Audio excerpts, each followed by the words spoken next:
చిత్తూరు జిల్లా పుంగనూరులో అన్ని రాజకీయ పార్టీల నాయకులతో పోలీసులు సమావేశాన్ని నిర్వహించారు. ఇక ఎన్నికల కౌంటింగ్ సందర్భంగా డీఎస్పీ విష్ణు రఘువేర్ అధ్యక్షతన నేతలకు దిశానిర్దేశం చేశారు.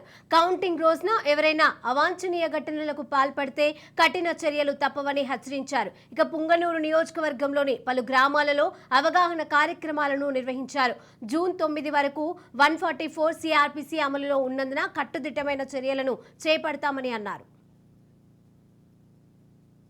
డివిజన్లో పుంగనూరు సర్కిల్, తర్వాత చౌడేపల్లి, సదము, సోమల ఈ ఏరియాని కొద్దిగా సెన్సిటివ్ ప్రాంతంగా పలంనేరు సబ్ డివిజన్ లో భాగంగా దీన్ని ఎన్నుకోవడం జరిగింది. సో ఇక్కడ ఉన్నటువంటి సమస్యాత్మక గ్రామాలన్నింటిలోనూ తిరగడం జరిగింది.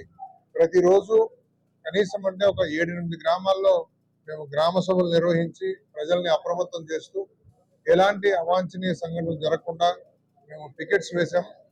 అట్లాగే స్ట్రైకింగ్ ఫోర్స్ పెట్టాం.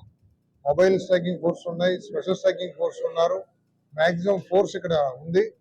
మొన్ననే మనం ఇక్కడ ఒక మాక్ డ్రిల్ కూడా చేసి ప్రజలకు ఎలాగ పోలీసు రియాక్ట్ అవుతారో ఏదైనా సమస్య వచ్చినప్పుడు అనే దాని గురించి ప్రజలకు అవగాహన కూడా కల్పించాం. అది కాకుండా ఫ్లాగ్ మార్చులు కూడా చేసాం గ్రామాల్లో. మేము ప్రజలందరికీ ఒకటి విన్నపం ఏమంటే, దయచేసి ఆ రోజు ఈ రిజల్ట్స్ మనకు ఎలాగైతే గంటకు కొన్ని తెలుస్తూ వస్తాయో, సో దాన్ని బేస్ చేసుకుని అనవసరంగా వీధుల్లోకి వచ్చి ఏదో గొడవలు చేసుకుని వాళ్ళని కామెంట్ చేసి వీళ్ళని కామెంట్ చేసి లేనిపోని సమస్యల్ని మీరు మీ వైపు నుంచి సృష్టించకుండా ఉంటే ప్రశాంతంగా జరుగుతుంది. మనకి